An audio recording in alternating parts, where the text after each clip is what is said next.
अस्सलाम वालेकुम बच्चों, क्या हाल चाल। आज हम पढ़ने जा रहे हैं जी यूनिट नंबर 8 का वन शॉट लेक्चर करेंगे। इस चैप्टर को हम तो वन शॉट के अंदर कंप्लीट कर रहे हैं। उसके आगे के जो चैप्टर्स रहेंगे उसमें जस्ट मैं आपको बताऊंगा ये टॉपिक करना है और ये क्वेश्चंस करने हैं, इतना बताना है। उसके अलावा उसमें मैक्सिमम चीज़ें मैं स्लाइड बना करके बताऊंगा, ठीक है। तो उसमें पूरी बुक आ जाएगी, कवर हो जाएगी, क्योंकि उसके ऑलरेडी मैं लेक्चर्स अपलोड कर चुका हूँ। ये अगले चैप्टर्स ये हैं उनके यूनिट 10 से आगे आगे। तो इससे पहले ये जो यूनिट 8 है इसका अलग इसलिए कर रहा हूँ क्योंकि ये मैंने पहले नहीं पढ़ाया हुआ था, तो इसलिए थोड़ा डिटेल रखेंगे। थोड़ा बहुत क्वेश्चन के लिहाज से हमने टॉपिक को टच करना है, ज़्यादा गहराई में नहीं जाना। गहराई में इंशाल्लाह आने वाले वक्तों में चले जाएंगे आगे। अगर सेकंड ईयर की बुक आ गई तो उसमें गहराई बहुत चले जाएंगे।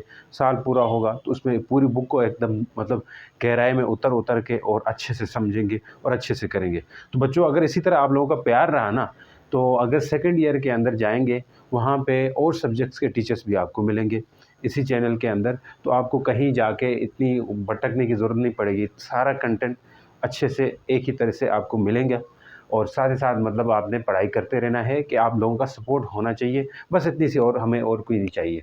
तो बच्चों देखो, थर्मल इक्विलिब्रियम सबसे पहले इसकी तरफ जाते हैं। लेकिन थर्मल इक्विलिब्रियम अगर आसान टॉपिक है, अगर इसको करते हो तो ठीक है, नहीं तो छोड़ दो। नेक्स्ट आ जाओ, इंटरनल एनर्जी करते हैं, और ये कुछ हद तक एमसीक्यूज और न्यूमेरिकल प्रॉब्लम के हद तक इंपॉर्टेंट है, तो इसलिए हम करते हैं इसको। एवरेज काइनेटिक एनर्जी का जो फार्मूला होता है 1/2 my²। जब भी एवरेज हम निकाल रहे होते हैं ना, साथ में ये हमने क्या कर रहे होते हैं, ब्रैकेट्स लगाते हैं साथ में ये वाले, तो ग्रेटर और लेस वाले साइन लगाते हैं, जो एवरेज के लिए यूज़ होता है। जैसे एवरेज स्पीड के लिए भी आप यही करते आ रहे थे, ठीक है। तो ये एवरेज स्पीड का फार्मूला है। तो बच्चों इसके बाद क्या हो जाएगा, देखो इसको हम लिख सकते हैं 3/2 kT। अब इसका एक प्रूफ भी है थोड़ा बहुत, उस पर नहीं जाएंगे हम, जस्ट फार्मूला लिखा हुआ है बुक में तो वही करना है। अब इसके साइन कन्वेंशंस भी है, क्योंकि यहाँ आप देख पा रहे हो कि जब भी टेम्परेचर इंक्रीज होगा उस दौरान इंटरनल एनर्जी पॉजिटिव होगी। जैसे टेम्परेचर इंक्रीज होने से इंटरनल एनर्जी क्या होती है, पॉजिटिव होती है, और चेंज इन इंटरनल एनर्जी भी पॉजिटिव आएगी। देखो कैसे होगी, देखें आमतौर पर होता क्या है कि internal energy basically sum of kinetic energy plus potential energy होती है। इस बात को आप जानते हैं, क्योंकि जब कभी भी टेम्परेचर बढ़ेगा, 3/kT है यहाँ पे, आप के तो बोल्ट्जमैन कांस्टेंट है, के टी टेम्परेचर है, टेम्परेचर और काइनेटिक एनर्जी डायरेक्टली प्रोपोर्शनल है। जब कभी देखिए इंटरनल एनर्जी जो होती है ना, या यू लिखते हैं, kinetic energy plus potential energy होती है। इंटरनल एनर्जी कब इंक्रीज होगी, चाहे काइनेटिक एनर्जी बढ़ जाए चाहे पोटेंशियल एनर्जी बढ़ जाए, दोनों में से एक बढ़ेगी तो इंटरनल एनर्जी बढ़ेगी। इस बात को तो मानते हैं। अब मैं कह रहा हूं कि यहाँ टेम्परेचर बढ़ रहा है तो दैट मीन कि काइनेटिक एनर्जी बढ़ रही, ऐसा मतलब है। टेम्परेचर बढ़ रहा है तो काइनेटिक एनर्जी बढ़ रही, एवरेज काइनेटिक एनर्जी बढ़ रही कह लें, या काइनेटिक एनर्जी बढ़ रही। तो काइनेटिक एनर्जी बढ़ने से इंटरनल एनर्जी भी बढ़ेगी। तो इस लिहाज से टेम्परेचर बढ़ा तो काइनेटिक एनर्जी बढ़ी, काइनेटिक एनर्जी बढ़ी तो इंटरनल एनर्जी बढ़ी। और हम कह सकते हैं कि ओवरऑल जो इंटरनल एनर्जी में जो चेंज है वो भी पॉजिटिव रहेगा इस वजह से। दूसरी तरफ आज जो टेम्परेचर जब डिक्रीज होने लगेगा, as a result internal energy decrease हो जाएगी, और हम कह सकते हैं कि change in internal energy negative आ जाएगा। तो ये याद रखना है कि कब नेगेटिव होता है, अगर टेम्परेचर सेम हो जाए उस वक्त बच्चों जो इंटरनल एनर्जी में जो चेंज आएगा वो भी ज़ीरो आ जाएगा। तो ये हम आगे फर्स्ट लॉ ऑफ थर्मोडायनामिक्स करेंगे, उसके अंदर भी ये चीज़ चलेगी। बस इतनी बात समझो, और उसमें ज़्यादा उसमें जाने की ज़रूरत नहीं है। अब एक क्वेश्चन भी है, उसके साथ इन्फॉर्मेशन है, उससे पूछ सकते हैं कि how internal energy is path independent. Internal energy path independent कैसे, ये ग्राफ बना होगा आपके बुक में, यहाँ से आपको क्लियर हो रही है। एक प्रेशर वर्सेस वॉल्यूम का ग्राफ है। यूँ ही आप क्या करते हो, इस पाथ से इस पाथ के थ्रू हीट करते हो। एक पॉइंट ये है, एक पॉइंट ये है। प्रेशर जो है ना P1 से P2 में चेंज हो गया, और वॉल्यूम V1 से V2 हो गया। ये पाथ, अब पहला जो पाथ है वो इस तरह है और दूसरा पाथ जो इस तरह है। तो ये जो इंटरनल एनर्जी है वो एक स्टेट फंक्शन है, और ये ग्राफ बना के लिखना है इंटरनल एनर्जी स्टेट फंक्शन, और ये क्या है, पाथ इंडिपेंडेंट है। पाथ इंडिपेंडेंट होने की वजह से हम कहते हैं कि इसमें जो इंटरनल एनर्जी का जो चेंज है वो हमेशा सेम रहेगा दोनों रास्तों में, पाथ 1 और पाथ 2 दोनों में, ठीक है जी। इतनी सी बात समझ लें। अब आ जाएं जी, एक्सरसाइज का एक क्वेश्चन बनता है, why internal energy of system rise. ये 22 है short question, why internal energy. अब मैं कुछ क्वेश्चंस कराऊंगा, सारे नहीं, ठीक है, सारे नहीं करेंगे, क्योंकि ऐसा भी नहीं है, बोर्ड दूसरे बोर्ड की तरह नहीं है कि यहाँ पे आप जो एक्सरसाइज वाले वो याद करें और वही आ जाए। तो टॉपिक बेस्ड क्वेश्चंस आते हैं, अंदर से आते हैं, तो इसलिए यही कर रहे हैं। Why internal energy of system rise can its temperature stay same, कि इंटरनल एनर्जी ऑफ सिस्टम है वो क्यों ज़्यादा, अगर can its temperature stay same, अगर उसका टेम्परेचर सेम हो जाए तो इंटरनल एनर्जी जो है वो क्या होगी कह रहा है। तो अगर टेम्परेचर सेम होगी तो इंटरनल एनर्जी ज़ीरो होगी, यही बात लिखना है। तो इंटरनल एनर्जी ज़ीरो होती है जब टेम्परेचर क्या हो जाए, सेम हो जाए। तो ये बात आपने कर देनी है, ठीक है जी। अब आ जाओ, एक शॉर्ट क्वेश्चन था बोर्ड का है 2024 का, कि relationship between absolute temperature and ideal gas average translational kinetic energy. जो एवरेज ट्रांसलेशनल काइनेटिक एनर्जी है उसका फार्मूला ये होता है, average translational kinetic energy equal to 3/2 kT के इक्वल आता है।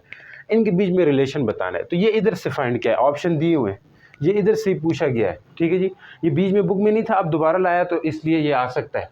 अब देख लें, मैं कह रहा हूँ कि इधर से आपने जो लिखा है 1/2 mv² और ये 3/2 kT है बच्चों। जहाँ से मैंने कहा अगर t को अलग कर दें तो 2 इधर आएगा, 2/3, अच्छा जी, 2/3 के नीचे आएगा, इस बात को जान लो, 1/2 mv² और ये यहाँ पे t बचेगा। ये यहाँ पे डिवाइड था तो मल्टीप्लाई में चला गया, 3k मल्टीप्लाई और थे डिवाइड में चले गए, तो t इक्वल टू 2/3 के 1/2 mv²। अब 2 से काटना नहीं है क्योंकि ये एवरेज के अंदर है, तो ये आपका ऑप्शन ऐसा है कहीं पे 2/3 के 1/mv²। तो ये ऑप्शन नंबर ए सही है, ठीक हो गया, समझ आ गई कि नहीं। बहुत बहुत आसान सा था। अब देखो आइडियल गैस इक्वेशन, इसको जस्ट फार्मूले की हद तक करें क्योंकि इससे न्यूमेरिकल वगैरह आ सकते हैं, और इसकी वैल्यू आर की वैल्यू याद रखनी है बच्चों, क्योंकि एमसीक्यू से अगर पूछ ले तो बहुत सोने पे सुहागा है। 8.31 जॉल पर मोल पर केल्विन है इसका जो आर की वैल्यू है, रेडबर्ग कांस्टेंट कहते हैं या यूनिवर्सल गैस कांस्टेंट कहा जाता है। जो केमिस्ट्री पढ़ते हैं उनके लिए उनको पता होगा। Condition of ideal gas equation करनी है आपने। Condition of ideal gas equation की कंडीशन क्या है, मैं ज़रा एक आपको आसान तरीका बताता हूँ इनको याद करने का। आइडियल गैस इक्वेशन की कंडीशंस को याद करने का एक आसान सा तरीका बताते हैं। जैसे मैंने लिखा है वीप, वीप तो एक रोना होता है, एक ये वाला वीप। इधर से 4 कंडीशन आपको याद हो जाएंगी ऐसी। कैसे, जैसे वॉल्यूम निग्लिजिबल वॉल्यूम होता है, वी से मतलब वॉल्यूम है, और वॉल्यूम की बात करें तो जो आइडियल गैस होती है उसका वॉल्यूम क्या होता है, निग्लिजिबल। तो आपने लिखना है it has negligible volume, spelling गलत हो गई तो माफ़ करो। ई क्या है, ideal gas molecules are equal in size. क्या होते हैं मॉलिक्यूल्स, क्या हो जाते हैं इसके, molecules are equal in size, ये बात ई से इक्वल हो गया। दूसरा ई से क्या है, elastic collision, they always interact with elastic collision, ये इलास्टिक कोलिजन करते हैं, मोमेंटम कंजर्व होता है, काइनेटिक एनर्जी कंजर्व होती है इनकी। इलास्टिक कोलिजन का मतलब यही है, इलास्टिक कोलिजन करते हैं आइडियल गैस के मॉलिक्यूल। और पी से आपका मतलब है कि इनके बीच में पुल जो खींच है, खींचना जो है, इंट्रैक्शन जो है, यानी कि वो बिल्कुल ज़ीरो है, यानी कि net interaction between particle is zero, वो नेट इंट्रैक्शन है वो ज़ीरो है। ये बात इस तरह कह देनी है आपने, ये आपकी कंडीशन होगी आइडियल गैस इक्वेशन की। अब अगर ये सेंटेंस याद करते तो कंडीशन याद होगी, ठीक है जी। Application of ideal gas equation, इसकी एप्लीकेशन में हमारे पास क्या आता है, बोल्ट्जमैन्स कांस्टेंट, जो कि आपके पास आर आ जाता है, के इक्वल आता है R/NA। अब इसका एक छोटा सा प्रूफ समझो आपके पास है, वो मैं आपको बता देता हूँ। प्रूफ तो नहीं, इस आइडियल गैस इक्वेशन से उसको एक दफ़ा करते हैं। वो जो है PV = nRT किया हुआ है। अब यहाँ पे n क्या है, number of mole. Number of mole किसके इक्वल है, आपने 9th क्लास में कहीं कहीं पढ़ा होगा। ये आपके पास इक्वल होता है n नंबर ऑफ एटम या number of molecule divide by Avogadro's number होता है, केमिस्ट्री में पढ़ा है। n क्या है, नंबर ऑफ एटम, Na क्या है, एवोगाड्रोस नंबर, तो ये है। अब n की जगह लिख सकते हो PV = n divide by Na, RT कर दिया। अब देखिए R और Na को आप एक साथ कर दीजिए, तो PV = R/Na कर देंगे और NT आ जाएगा। R/Na क्या होता है, रेडबर्ग, यानी ये बोल्ट्जमैन्स कांस्टेंट होता है। जो बोल्ट्जमैन्स कांस्टेंट होता है R/Na के बराबर आता है, समझो बात को। इसको मैं क्या लिख सकता हूँ, आप बोलेंगे सर K लिख सकते हैं, NT लिख सकते हैं, सही। और यहाँ पे K बोल्ट्जमैन्स कांस्टेंट है और इसकी वैल्यू प्रूफ कर सकते हो। उसकी वैल्यू कितनी है, 1.38 × 10⁻23 जूल पर केल्विन। ये वैल्यू कैसी आई, अगर आपसे कहें ये वैल्यू कैसी आई, तो ये वैल्यू भी आप निकाल सकते हो। निकालने को तो देख लें कैसे निकालेंगे, क्योंकि आपको डिवाइड कर देना है। इसके बाद K की वैल्यू निकालने के लिए ऊपर क्या है, ऊपर आपके पास रेडबर्ग कांस्टेंट की वैल्यू है, जो कि यहाँ पे मैंने लिखी 8.314 है। नीचे क्या लिखेंगे, एवोगाड्रोस नंबर, वो जो कितना होता है 6.23 मल्टीप्लाई 10⁻23 होता है, ये एवोगाड्रोस नंबर है। अब देखो इसकी जो यूनिट होती है, ऊपर इसकी यूनिट क्या थी, जूल पर मोल पर केल्विन, जूल पर मोल पर केल्विन। नीचे इसकी जो यूनिट होती है वो भी पर मोल होती है, तो पर मोल से कट जाएगा, जूल पर केल्विन इसकी यूनिट बच जाएगी। कि इसकी यूनिट इन दो को डिवाइड जब करोगे कैलकू से तो आंसर आएगा 1.38 मल्टीप्लाई 10⁻23। और बच्चों जूल पर केल्विन रहेगी, और यही जो यूनिट है एंट्रोपी की यूनिट है। अब ये एमसीक्यूज दे सकते हैं, एंट्रोपी की यूनिट भी जूल पर केल्विन ही है, क्योंकि आप एंट्रोपी को डेल एस बाई टी करते हो, तो इससे आपके पास एंट्रोपी की यूनिट क्या बनती है जी, जूल पर केल्विन ही बनती है। डेल क्यू बाई एंट्रोपी ऐसा होता है ना, डेल क्यू बाई टी होता है, तो यहाँ पे क्यू के लिए क्या करोगे जूल, और टी टेम्परेचर के लिए केल्विन, टाइम नहीं बड़ा टी है टेम्परेचर है, तो इसकी यूनिट भी सेम होती है। तो ये ऑप्शन में ऐसे एमसीक्यूज रख सकते हैं कि आपको कंफ्यूज करने के लिए। अब आ जाओ सेम यूनिट एज एंट्रोपी। अब क्वेश्चंस की तरफ आते हैं। कुछ क्वेश्चन एक्सरसाइज एमसीक्यूज है। एक्सरसाइज के एमसीक्यूज नंबर 13 है, if two object are in thermal equilibrium, अगर दो ऑब्जेक्ट थर्मल इक्विलिब्रियम में हों एक दूसरे के साथ, दे कैन नॉट बी, क्या वो मूव नहीं कर सकते। जब थर्मल इक्विलिब्रियम में है तो वो मूव कर सकते हैं या मूव कर सकते हैं, क्योंकि दो चलती हुई चीज़ें हैं, मूव कर रही है, मान ले एयर के पार्टिकल्स हैं, मूव तो कर रहे हैं, लेकिन उनका टेम्परेचर अगर सेम रहो तो वो आपके पास थर्मल इक्विलिब्रियम में फिर भी हो सकते हैं। बाय अंडरगोइंग इलास्टिक कोलिजन, अगर वो टकरा रहे हो, क्या वो टकराने से वो थर्मल इक्विलिब्रियम में नहीं जाते हैं, जाते हैं, टकराएं, जैसे गैस के मॉलिक्यूल टकरा रहे हो। हैव डिफरेंट प्रेशर, हाँ हो सकता है, लेकिन क्या नहीं हो सकता है, जब थर्मल इक्विलिब्रियम में डिफरेंट टेम्परेचर नहीं हो सकता। बाकी सब कुछ हो सकता है जी, बाकी सब कुछ हो सकता है, लेकिन उनका टेम्परेचर डिफरेंट नहीं हो सकता है। जब थर्मल इक्विलिब्रियम में होंगे उनका टेम्परेचर को डिफरेंट नहीं होना होगा, बाकी चीज़ें अलग है, वो थर्मल इक्विलिब्रियम के साथ ताल्लुक ही नहीं है, तो टेम्परेचर डिफरेंट नहीं होना चाहिए। नेक्स्ट आ जाए, internal energy of 1 mole of ideal gas depend, एक मोल है गैस का, उसकी इंटरनल एनर्जी किस पे डिपेंड करेगी, जाहिर बात है टेम्परेचर पे करेगी, क्योंकि हमने कहा था इंटरनल एनर्जी ज़्यादातर टेम्परेचर, क्योंकि टेम्परेचर बढ़ेगा तो काइनेटिक एनर्जी बढ़ेगी, काइनेटिक एनर्जी बढ़ेगी इंटरनल एनर्जी बढ़ेगी। ओनली टेम्परेचर पे, वॉल्यूम पे नहीं, सिर्फ टेम्परेचर पे डिपेंड करेगी। ये आपका एमसीक्यूज नंबर 18 था। अब नेक्स्ट चलते हैं आगे फर्दर। एक मिनट बच्चों, ये मैंने बोला है जल्दी में, लेकिन इसकी एक बात करनी थी। जो इंटरनल एनर्जी है, when internal energy of system rise, अगर इंटरनल एनर्जी का सिस्टम राइज हो, can its temperature stay same, yes, क्योंकि इंटरनल एनर्जी जो है वो kinetic energy plus potential energy के इक्वल होती है। देखो टेम्परेचर में जो चेंज है वो डिपेंड करता है सिर्फ और सिर्फ टेम्परेचर अगर कांस्टेंट हो तो तब आपके पास क्या होता है जी, तब आपके पास सिर्फ और सिर्फ काइनेटिक एनर्जी कांस्टेंट हो जाती है। अगर temperature, can its temperature stay same, कि टेम्परेचर सेम हो उसका, उस चीज़ का, जो ऑब्जेक्ट का टेम्परेचर सेम हो, तो क्या पोटेंशियल एनर्जी फिर भी चेंज हो रही होती है, या इंटरनल एनर्जी फिर भी चेंज हो रही होती है, यस हो रही होती है। जैसे मान के चलें, अगर काइनेटिक एनर्जी कब सेम होगी, जब टेम्परेचर सेम है, तो काइनेटिक एनर्जी में तो चेंज आएगा ही नहीं, लेकिन दूसरी तरफ पोटेंशियल एनर्जी में चेंज आएगा।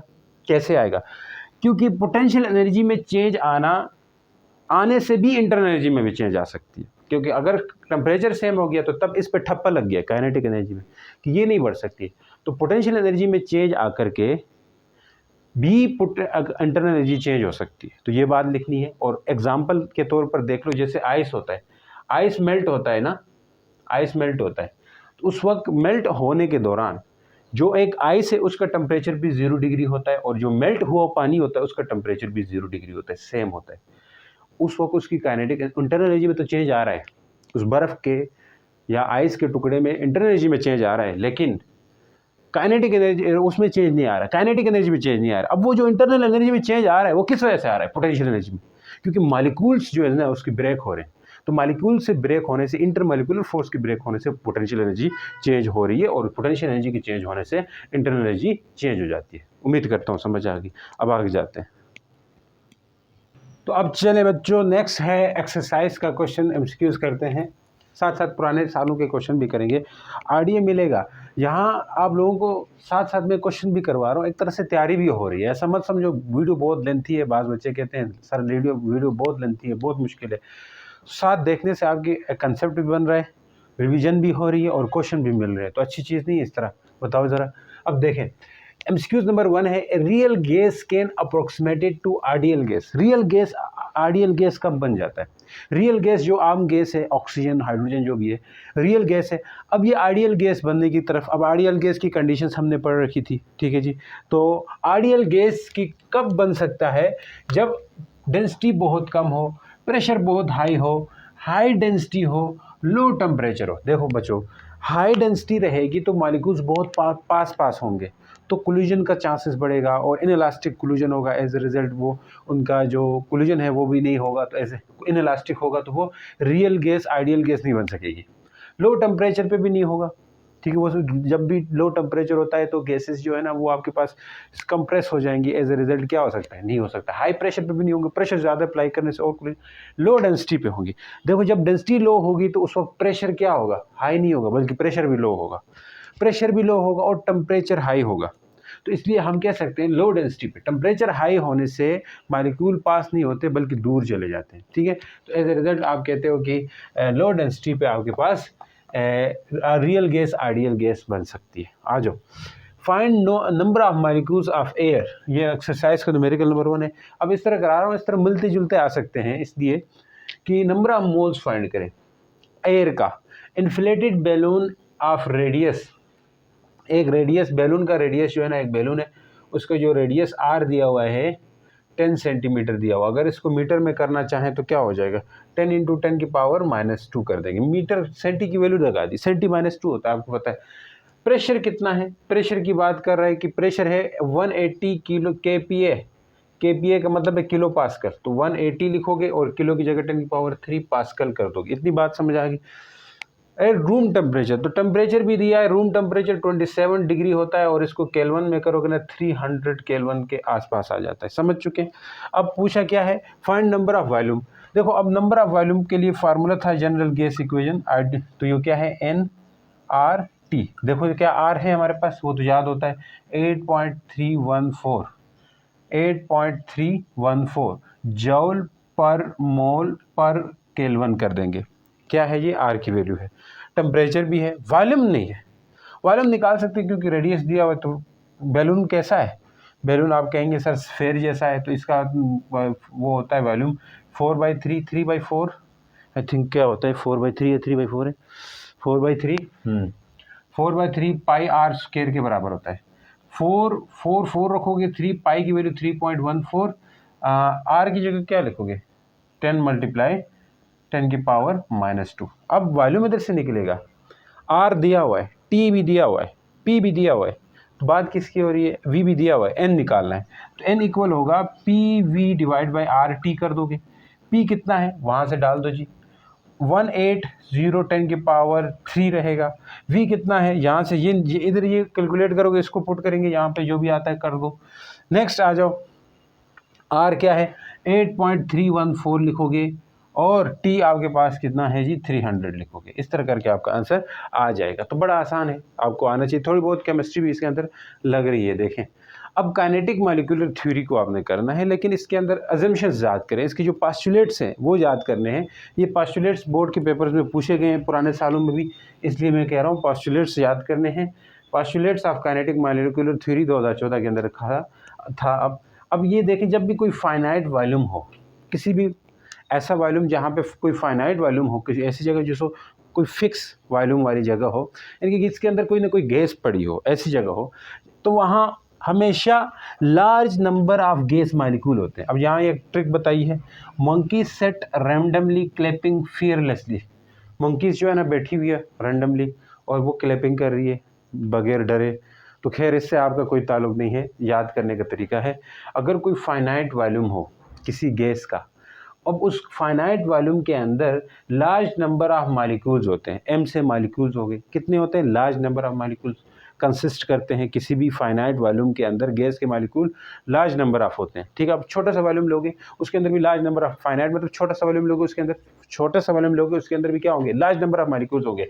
और उनका जो साइज होता है, साइज वेरी स्मॉल होता है, वेरी स्मॉल साइज होता है, ठीक है।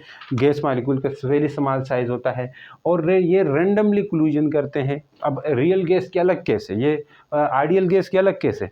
आइडियल गैस में तो आपको क्या पता है ना, इलास्टिक कोलिजन वगैरह होता है, लेकिन आपके पास क्या है, ये रेंडमली कोलिजन करते हैं और ये कोलिजन जो करते हैं रेंडमली डायरेक्शन में मूव करते हैं, ये वाला मतलब ये है। और ये कोलिजन इनइलास्टिकली करते हैं और no force exert between them, और कोई फोर्स उनके बीच में नहीं लगती है। समझ गए जी, कोलिजन करते हैं, फोर्स ना लगने के बराबर है, रैंडमली कोलिजन, ये इसके अजम्पशंस थे शुरू में, ठीक है। तो इसको आपने पॉइंट्स को याद रखना है, इस पॉइंट्स इसको रख के अपने बुक के में देख लेंगे तो आपको याद हो जाएंगे। अब आ जाओ, वर्क इन थर्मोडायनेमिक्स। थर्मोडायनेमिक के अंदर वर्क क्या होता है? आमतौर पर दूसरे वर्क भी आपने देखे होंगे, बहुत सारे वर्क होता है। एक मैकेनिकल वर्क है, मैकेनिकल वर्क को हम फोर्स मल्टीप्लाई बाय एस से लिखते हैं या फोर्स मल्टीप्लाई बाय डी से लिखते हैं। दूसरी तरफ कौन सा वर्क है? यहाँ पे थर्मोडायनेमिक वर्क है। तो बच्चों थर्मोडायनेमिक वर्क होगा, ये किस तरह लिखेंगे? देखिए, हमें पता है यहाँ पे गैस का वॉल्यूम है, तो ये वॉल्यूम V1 से V2 हुआ, तो इसमें वॉल्यूम में तो चेंज आया है, दिखाई भी पड़ रहा है, और इसके लेंथ हाइट भी बड़ी है, डेल्टा वाई कहें या डेल्टा एच करें, बड़ी कि नहीं बड़ी। अब मैं पूछूं वर्क किसके इक्वल होगा? आप बोलेंगे sir force into delta Y, क्योंकि इसकी हाइट बढ़ चुकी है, क्योंकि इसका वॉल्यूम इंक्रीज हो चुका है। समझ गए? इक्वेशन 1 होगी। अब हमने थर्मोडायनेमिक वर्क निकालना है। अब हमें पता है फोर्स प्रेशर इक्वल होता है फोर्स डिवाइड बाई एरिया से, तो फोर्स इक्वल होगी प्रेशर इंटू एरिया के, तो वर्क इक्वल होगा pressure area into delta Y. Delta Y height थी और एरिया है, एरिया और हाइट मिलके वॉल्यूम बनता है, एरिया और हाइट मिलके क्या बनता है? वॉल्यूम। चेंज इन वॉल्यूम लिख सकते हैं, बिल्कुल लिख सकते हैं। तो प्रेशर इंटू वॉल्यूम लिख दिया, और ये फार्मूला हो गया थर्मोडायनेमिक वर्क का। अब ये पॉजिटिव कब होगा, नेगेटिव कब होगा? बच्चों याद रखें, आसान सा तरीका है फिजिक्स के लिहाज से। अगर केमिस्ट्री में हो तो वो अलग हिसाब होता है। अगर वॉल्यूम बढ़ रहा है, वॉल्यूम बढ़ रहा है तो इसका मतलब है सिस्टम वर्क कर रहा है, यानी कि ये जो गैस है इसके अंदर वो वर्क कर रही है बाहर, तो सिस्टम जब वर्क करेगा तो तब वॉल्यूम बढ़ता है, तो वर्क डन बाय सिस्टम होगा। तो वॉल्यूम बढ़ेगा तो डेल्टा वी को पॉजिटिव ले लिया जाएगा, डेल्टा चेंज इन वॉल्यूम को पॉजिटिव ले लिया जाएगा, और वर्क को भी पॉजिटिव कंसीडर किया जाएगा। और वर्क को पॉजिटिव कंसीडर तब करते हैं जब वॉल्यूम बढ़ता है, और वॉल्यूम तब बढ़ता है जब सिस्टम वर्क करता है, व्हेन सिस्टम वर्क। तो वर्क डन बाय सिस्टम को हम पॉजिटिव इसलिए लेते हैं क्योंकि वॉल्यूम बढ़ता है, और वॉल्यूम बढ़ने से हम पॉजिटिव लेते हैं। अब आ जाओ, दूसरी तरफ नेगेटिव भी आता है। अगर वॉल्यूम कम हो जाए तो तब सिस्टम के ऊपर वर्क किया जाता है, जैसे इसके ऊपर मैं और वेट रख दूं और लोड रख दूं और पत्थर रख दूं इसके ऊपर, गैस के ऊपर, तो ये गैस दब जाएगी, तो इसका मतलब वॉल्यूम कम हो जाएगी। तो वॉल्यूम कम होने का मतलब क्या है? वॉल्यूम नेगेटिव आएगा, और वॉल्यूम नेगेटिव आने की सूरत में वर्क भी नेगेटिव आएगा, और इसको कहा जाता है वर्क ऑन सिस्टम होगा, वर्क ऑन सिस्टम, यानी कि सिस्टम के ऊपर वर्क हुआ। अब यहाँ पे सिस्टम के ऊपर जब वर्क होगा तो तब क्या लिया जाएगा? नेगेटिव। सिस्टम जब वर्क करेगा तो तब क्या लिया जाएगा? पॉजिटिव ले लिया जाएगा। तो ये चीज़ आपने करनी थी। अब ज़रा क्वेश्चंस करते हैं इससे रिलेटेड, कि एक शार्ट क्वेश्चन है एक्सरसाइज का 24 number. Prove that area under pressure और वॉल्यूम ग्राफ। प्रेशर और वॉल्यूम ग्राफ, देखो प्रेशर और वॉल्यूम ही तो होते हैं, वर्क के अंदर प्रेशर होता है और साथ में वॉल्यूम होता है। दूसरे वर्क में और चीज़ें होती है, जैसे आपके पास मैकेनिकल वर्क है, उसमें फोर्स और क्या होता है? डिस्प्लेसमेंट होता है। फिर इलेक्ट्रिक वर्क है तो वहाँ पे अलग चीज़ है, पोटेंशियल और चार्ज होगा। तो यहाँ पे ऐसा नहीं है, यहाँ पे अलग सीन हो रहा है। क्या सीन हो रहा है अलग? मैं बताता हूँ। अलग सीन ये है कि भाई यहाँ पे प्रेशर और वॉल्यूम आता है, प्रेशर और वॉल्यूम आता है, तो इसलिए बोला जो प्रेशर और वॉल्यूम का जो ग्राफ बनाओ, उसके नीचे जो एरिया है, अंडर एरिया है, area under pressure volume graph, वो हमेशा वर्क डन के इक्वल होगा। ये चीज़ आपसे प्रूफ करनी है या साबित करनी है। तो कैसे करेंगे? बने रहे। देखिए, आपने सबसे पहले प्रेशर वर्सेस वॉल्यूम ग्राफ बनाना है, और ये ग्राफ बनेगा प्रेशर और वॉल्यूम के बीच में। लेकिन ये जो एडियाबैटिक प्रोसेस होगा, एडियाबैटिक प्रोसेस हम ले रहे हैं यहाँ पे, क्यों ले रहे हैं? क्योंकि एडियाबैटिक में प्रेशर कांस्टेंट होता है और वॉल्यूम बढ़ जाता है। तो मान के चलो ये आपके पास ए पॉइंट से बी पॉइंट गया और वॉल्यूम बढ़ा। अगर लाइन सीधी जा रही है तो इसका मतलब प्रेशर कांस्टेंट होता है। यही तो करते आए, वेलोसिटी टाइम ग्राफ में भी करते थे ऐसे। हाँ, यहाँ वेलोसिटी होती है, यहाँ टाइम, तो हम अगर सीधा लाइन होती तो हम कहते थे वेलोसिटी कांस्टेंट है। समझ चुके? यहाँ पे भी अगर क्या कह रहे हैं कि लाइन सीधी है तो इसका मतलब क्या है? प्रेशर कांस्टेंट है। तो इसके नीचे जो एरिया होगा, वॉल्यूम तो बड़ा है, जाहिर सी बात है, V1 से V2 हो गया, वॉल्यूम तो चेंज हुआ। तो अब इसके नीचे जो एरिया अंडर क्या होगा? एरिया अंडर वॉल्यूम जो होगा वो हमारे पास एरिया अंडर प्रेशर और वॉल्यूम के ग्राफ के नीचे जो एरिया है वो हमें वर्क देगा। देखें, वॉल्यूम चेंज हुआ, इसको डेल्टा वी कहेंगे बच्चों, क्योंकि ये V2 माइनस V1 होगा, डेल्टा V किसके बराबर होगा, V2 माइनस V1। अब मैं वर्क पूछूँ तो वर्क को इक्वल लोगे pressure into V2 minus V1। अब V2 माइनस V1 को क्या कहोगे, pressure into V2 minus V1 को डेल V कहोगे। अब वॉल्यूम बड़ा है, वॉल्यूम इंक्रीज हुआ है, वॉल्यूम ज़्यादा हुआ तो वर्क को क्या लोगे, पॉजिटिव, यानी कि पॉजिटिव वर्क हो गया। और ये याद रखें एडियाबैटिक प्रोसेस है। अब एडियाबैटिक प्रोसेस क्या होता है, ये आगे समझोगे, सही है, ये क्या है, एडियाबैटिक प्रोसेस है, ठीक है। अब चलते हैं जी नेक्स्ट, क्वेश्चन नंबर 6 है, ठीक है। क्वेश्चन नंबर 6 है जिसके अंदर हम कहते हैं work done on a system put energy into it. कोई सिस्टम है उसके ऊपर अगर हम एनर्जी पुट करें, देखो work done on a system put energy into it, अगर हम किसी सिस्टम के ऊपर वर्क डन करें तो हम एनर्जी देते हैं। और वर्क डन बाय सिस्टम, जब सिस्टम वर्क करेगा तो remove energy from it, why, क्यों ऐसा होता है। देखो work done on a system, जब सिस्टम के ऊपर वर्क किया जाता है तो energy, put energy on into it, तो एनर्जी बाहर से दी जाती है, heat added to the system, उस वक्त हीट दी जाती है। तो जैसे यहाँ पे आप समझो, आसानी सा बात है, जैसे उसके ऊपर वजन रखेंगे तो इसके ऊपर वर्क होगा, सिस्टम के ऊपर वर्क हो रहा है, तो work done by system remove हो जाए। जब सिस्टम खुद वर्क करेगा तो उसकी इंटरनल एनर्जी रिमूव हो जाएगी, याद ये रखनी है, क्योंकि एनर्जी देने से, वर्क डन ऑन सिस्टम होने से, जब वर्क डन ऑन सिस्टम होगा, ऑन सिस्टम होगा तो इंटरनल एनर्जी उस वक्त क्या हो रही होती, इंक्रीज हो रही होती। यस, ये लिखना है। क्यों, क्योंकि एनर्जी इसलिए दी जाती है क्योंकि जो वर्क डन करने से वो हीट जो दी जाती है ना, वो इंटरनल एनर्जी बन जाती है। Next, work done by system जो है, वर्क डन बाय सिस्टम जो है, उस वक्त इंटरनल एनर्जी में कमी आती है बच्चों, इंटरनल एनर्जी डिक्रीज हो जाती है। एनर्जी में डिक्रीज आने की वजह से एनर्जी रिमूव होती है सिस्टम से। समझ चुके हो कि नहीं समझ गए हो? यस सर, आ जाओ। The volume of an ideal gas increase from this to this, ये एमसीक्यूज है, आपका 5वां एमसीक्यूज है। वॉल्यूम इंक्रीज हो गया आइडियल गैस का। अब आइडियल गैस का वॉल्यूम इंक्रीज हो गया, खैर आइडियल गैस लीव भी तो लेने दो। आइडियल गैस का वॉल्यूम क्या हो गया, the volume of ideal gas increases from 5 to 20 metre cube. Volume जो है ना, V1 से क्या हो गया, V1 था 5 मीटर क्यूब, V2 था 20 मीटर क्यूब, ये हो गया। कांस्टेंट, अंडर कांस्टेंट प्रेशर, आप प्रेशर कितना है, प्रेशर है बच्चों 6 × 10⁵ पास्कल है। वर्क डन बाय गैस, जो गैस वर्क करेगी वो क्या होगा, देखें वर्क डन इक्वल होता है P delta V। Volume increase हो गया तो मतलब पॉजिटिव वर्क होगा, सिस्टम वर्क कर रहा है तो पॉजिटिव वर्क होगा। अब यहाँ पे ये बात भी लिख सकते हो work done on system internal energy होगी, और उस इंटरनल एनर्जी को इंक्रीज की वजह से उस वक्त हम वर्क क्या ले रहे होते हैं, वर्क को नेगेटिव लिया जाता है। ये भी लिख दो, work done on system negative लिया, यहाँ पे लिख दो work done on by system को पॉजिटिव लेंगे, ये बात भी शामिल कर सकते हो। आ जाओ, अब चेंज इन वॉल्यूम निकालो। मैं पूछूं तो 20 से माइनस करोगे 5 तो कितना आएगा 15 मीटर क्यूब, ये चेंज इन वॉल्यूम है। अब मैं कह रहा हूँ प्रेशर कितना है, तो 6 × 10⁵, चेंज इन वॉल्यूम कितना है 15, तो 15 मल्टीप्लाई करना, इन दिनों को मल्टीप्लाई करें, जो आंसर आता है वो आपका आंसर है। देखो 6 × 5 = 30 होता है, 1 कैरी किया, 3 कैरी किया, 6 × 1 = 6 और 7, तो यहाँ पे 10 की पावर क्या है 5 है, तो एक आगे ले आओ, 7 × 10⁶, 7 × 10⁶, ऑप्शन इधर 7 है, आई थिंक 9 लिखा हुआ है, ठीक है। तो ये आपका था वर्क डन ऑन थर्मोडायनेमिक। अब आगे जाते हैं जी और क्वेश्चंस करते हैं, इसके ऊपर कुछ पुराने बोर्ड के क्वेश्चन भी करते हैं। तो चलिए बच्चों, अब पढ़ते हैं जी कुछ गैस लाज हैं। ये तो बहुत आसान है, 9th 10th में भी आपने पढ़ा होगा कि सबसे पहले बॉयज़ लॉ है। तो बॉयज़ लॉ में हम क्या कहते हैं कि क्या चीज़ कांस्टेंट होता है, यानी कि टेम्परेचर कांस्टेंट है, बाकी डायरेक्ट इन्वर्स रिलेशन है वॉल्यूम का प्रेशर के साथ। Volume is inversely related to pressure at constant temperature. इसका ग्राफ ये होता है, जैसे जैसे आप देखो यहाँ नीचे आ रहे हो, इसका मतलब क्या है, इधर देखो नीचे आने का तो प्रेशर कम हो रहा है और थोड़ा आगे भी जा रहा है, नीचे भी आ रहा है थोड़ा आगे भी जा रहा है ना, तो वॉल्यूम बढ़ रहा है। तो मतलब जैसे प्रेशर कम करोगे वॉल्यूम बढ़ेगा, या यहाँ से चले जाओ वॉल्यूम को कम करो तो प्रेशर बढ़ता जाएगा। ऐसा होता है कि नहीं होता है, वॉल्यूम को कम करो प्रेशर बढ़ेगा, गुब्बारे में हवा भरो उसको दबाओ, प्रेशर बढ़ा रहे हो तो वॉल्यूम कम हो रहा है, ठीक है। इसी तरह प्रेशर को कम करो तो वॉल्यूम बढ़ रहा है, तो ये आसान सी बातें हैं जी। तो कांस्टेंट क्या चीज़ होता है ये याद रखें।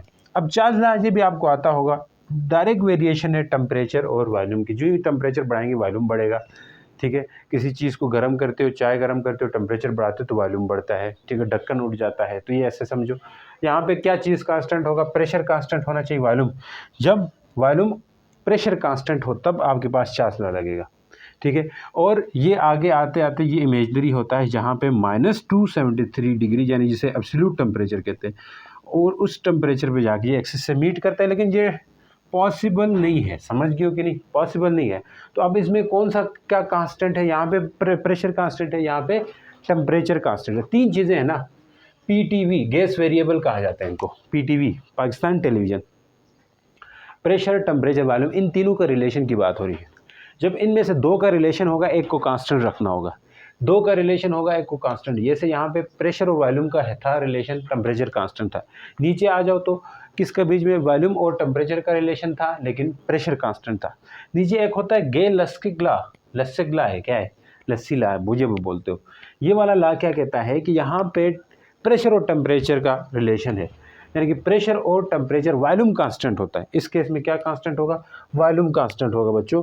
प्रेशर और टेम्परेचर का रिलेशन है। अब देखें यहाँ पे वॉल्यूम को कांस्टेंट कर दिया तो पीटीवी। जैसे यहाँ पे देखो सब ब्लूटूथ, ये सब ब्लूटूथ बीटी है, बीटी सीपी। चार्ज लॉ में प्रेशर कांस्टेंट, बीटी में मतलब बॉयज लॉ में टेम्परेचर कांस्टेंट। तो जो रद्द रहता है ना वो इसमें कांस्टेंट हो जाएगा। बस इसका ग्राफ याद करो। एक एमसीक्यूज पूछे तो पूछ सकते हैं कि इसका ग्राफ कैसा होगा, इसका ग्राफ कैसा। इसका ग्राफ ओरिजिन से पास करता है, इसका ग्राफ ओरिजिन से नहीं पास करता। और इसका ग्राफ आपको पता है कैसे होता है, कर्व होता है, पैराबोलिक होता है, पैराबोलिक बोलते हैं इसको। फर्स्ट लॉ ऑफ थर्मोडायनेमिक देख लें, ये कुछ भी नहीं है। जब हीट दोगे सिस्टम को, वो हीट क्या करेगी, जब भी सिस्टम को हीट दोगे वो सिस्टम अपनी इंटरनल एनर्जी बढ़ाएगी और वर्क करेगी, ये कहता है फर्स्ट लॉ। किसी भी चीज़ को आप हीट देंगे उससे उसकी इंटरनल एनर्जी बढ़ेगी और वर्क डन होगा, समझ गए। अब इसके साइन कन्वेंशंस को आप याद रखें कि जब हम एंटर कराएंगे, हीट को देंगे, ऐड करेंगे, सिस्टम को हीट देंगे तो उसको पॉजिटिव ली जाएगी। सिस्टम से हीट लेंगे तो उसको नेगेटिव कंसिडर किया जाएगा। अब आ जाओ, किसी भी सिस्टम का टेम्परेचर अगर बढ़ रहा हो तो इंटरनल एनर्जी में जो चेंज है वो पॉजिटिव आएगा। किसी भी सिस्टम का टेम्परेचर डिक्रीज हो रहा है तो उसकी इंटरनल एनर्जी में डिक्रीज आएगा। ये शुरू में भी हमने बात की थी इंटरनल एनर्जी के अंदर, ये तो आसान है। अब किसी सिस्टम का वॉल्यूम बढ़ रहा है तो इसका मतलब है वर्क डन पॉजिटिव होगा, क्योंकि वो सिस्टम वर्क कर रहा होगा। ये भी आपने साइन कन्वेंशन में याद रखना है। वॉल्यूम कम हो रहा है तो सिस्टम के ऊपर वर्क हो रहा है, वॉल्यूम कम हो रहा है तो सिस्टम के ऊपर वर्क हो रहा है। तो सिस्टम के ऊपर वर्क होगा तो इसको नेगेटिव लेंगे। सिस्टम, कोई भी आपके पास सिलेंडर होता है जिसके अंदर गैस भरा हो, ठीक है, उसको सिस्टम कंसिडर कर लें, ठीक है। ज़्यादातर गैस का ही सिस्टम होता है। अच्छा, base on law of conservation of energy, ये किस पे बेस करता है, first law of conservation of energy, energy conserve होगी बोलता है। अब इसके लिमिटेशंस भी हैं, बहुत आसान है। ये शार्ट क्वेश्चन 9 भी है, इसकी लिमिटेशंस बड़े आसान है, मैं आपको बताता हूँ। फर्स्ट लॉ जो है ना थर्मोडायनेमिक का फर्स्ट लॉ, ये एक्सप्लेन नहीं करता है कि direction of heat of flow, कि ये नहीं बताता कि हीट जो है ना एक बॉडी से दूसरी बॉडी में फ्लो क्यों करेगी, किस वजह से फ्लो करती है, और यानी कि हार्ड बॉडी से कोल्ड बॉडी जाएगी या कोल्ड बॉडी से हार्ड बॉडी, ये डायरेक्शन नहीं बताता। या मान ले हार्ड से कोल्ड जाती तो कोल्ड से हार्ड क्यों नहीं आती, इस तरह ये डायरेक्शन नहीं बताता, ठीक है। तो इसलिए ये एक्सप्लेन नहीं कर सकता, फेल हो जाता है इस चीज़ के लिए। Direction of flow of heat नहीं बताता, ठीक है जी। हार्ड बॉडी से कोल्ड बॉडी या ड्यू टू टेम्परेचर के डिफरेंस की वजह से जाती है, ये चीज़ ये एक्सप्लेन नहीं करता। पहली बात, बड़ा आसान सा पॉइंट है, it does not distinguish between different processes. Different processes को डिस्टिंग्विश नहीं कर सकता कि ये प्रोसेस रिवर्सिबल है या इरिवर्सिबल है। प्रोसेस ये होता है या साइक्लिक है, ये प्रोसेस आप आगे पढ़ेंगे। तो ये नहीं बता सकता कि ये प्रोसेस साइक्लिक है या रिवर्सिबल है या इरिवर्सिबल, जो है इसको नहीं बताता। तो ये डिफरेंट प्रोसेस के बीच में फ़र्क नहीं कर सकता था ये ला। तो ये इसकी एक ये डिसएडवांटेज है। कैन नॉट डिटरमिन, ये नहीं बता सकता the efficiency of heat engine. Heat engine की एफिशिएंसी नहीं बताता। हीट इंजन तो बना लेकिन उसकी एफिशिएंसी नहीं बता सकेगा ये। Can not explain why complete conversion of heat into work is not possible. क्या कह रहा है, ये नहीं एक्सप्लेन करता कि complete conversion of heat, heat जो हम देंगे वो पूरी की पूरी हीट वर्क में क्यों नहीं कन्वर्ट हो रही है। वर्क इज़ नॉट पॉसिबल, यानी कि पूरी हीट कन्वर्जन, जो हीट हम देंगे इनपुट हीट, वो पूरी की पूरी हीट कन्वर्जन जो है वो वर्क में क्यों नहीं कन्वर्ट होती है, क्योंकि वो हमेशा सिंक की तरफ ही जाती है। ये आगे पढ़ोगे तो ये भी एक्सप्लेन नहीं करता, तो ये इसकी लिमिटेशंस थी। अब ज़रा क्वेश्चंस की तरफ जाते हैं और इसके अंदर और प्रोसेसेस हैं, वो सारे हम पढ़ेंगे। हाँ बच्चों, अब देखो जो फर्स्ट लॉ पढ़ा था उससे रिलेटेड एक क्वेश्चन है। ये फर्स्ट लॉ की एग्जांपल है, मेल्टिंग ऑफ आइस वगैरह, उसमें एनर्जी कंजर्व होती है, ठीक है। अब नेक्स्ट यहाँ पे एक एग्जांपल ये भी है, तो ये 2012 में क्वेश्चन पूछा गया था। जो ह्यूमन मेटाबॉलिज्म है प्रोवाइड करता है example of law of conservation of energy है। यानी ह्यूमन मेटाबॉलिज्म जो हम खाना खाते हैं और अंदर खाना की ब्रेक डाउन होती है, ये कंजर्वेशन होती है इसमें भी एनर्जी की। कैसे कंजर्व होती है? जैसे हम वर्क करते हैं, at that time our internal energy is convert into useful work या टू मूव एक जगह से दूसरी जगह। तो उस वक्त एनर्जी क्या होती है? यूटिलाइजेशन होती है।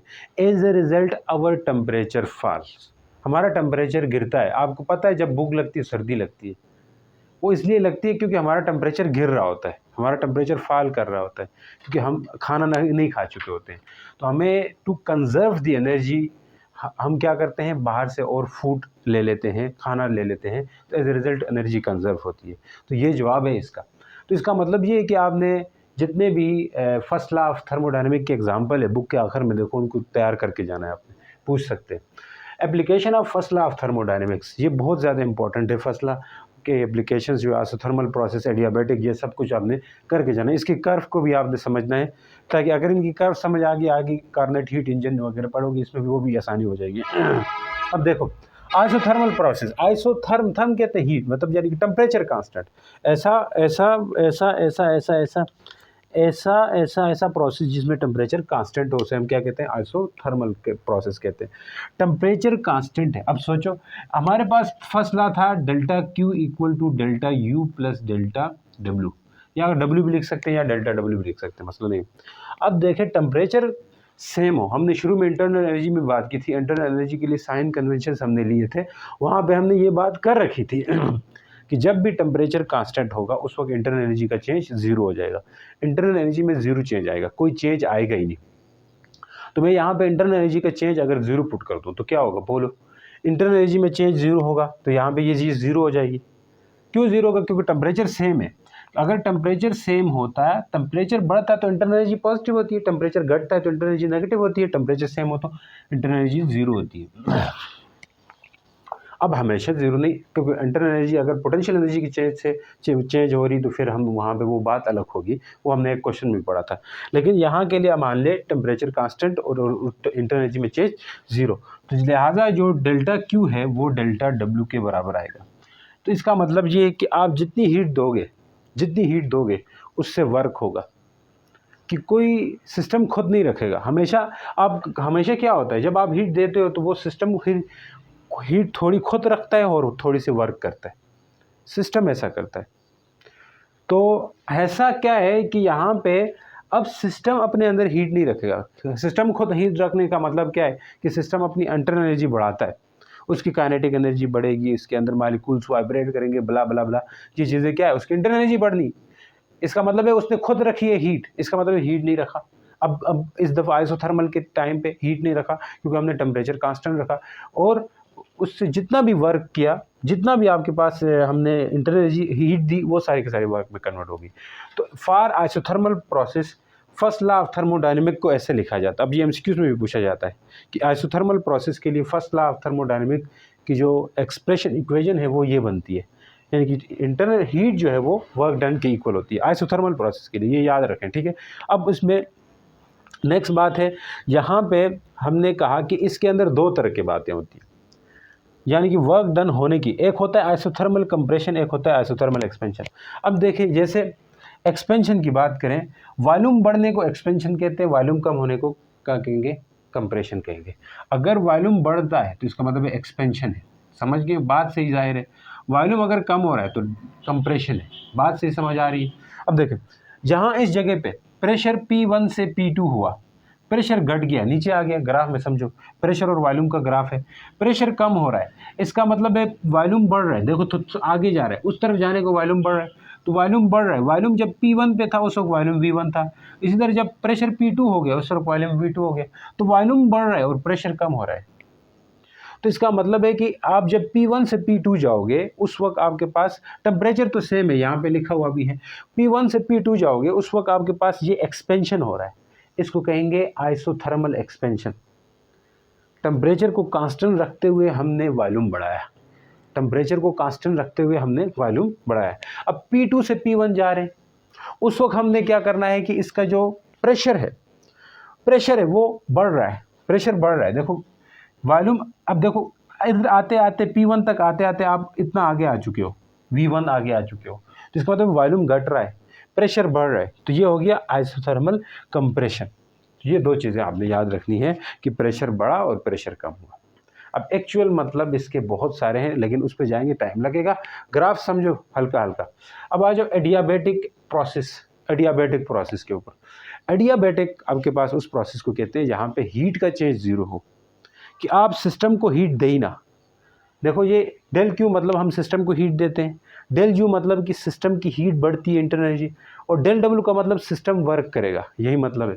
अब डेल क्यू हमने हीट यानी कि चेंज जो है ना वो ज़ीरो है, हमने हीट सिस्टम को दी नहीं, बिल्कुल नहीं दी, लेकिन हीट नहीं दी तो इसका मतलब ये डेल क्यू ज़ीरो हो जाएगा इस तरफ, लेकिन फिर ये दो रह जाएंगे, डेल्टा यू और डेल्टा डबल रह जाएंगे, तो यहाँ पे ये ज़ीरो और डेल्टा यू डेल्टा डबल रह गया।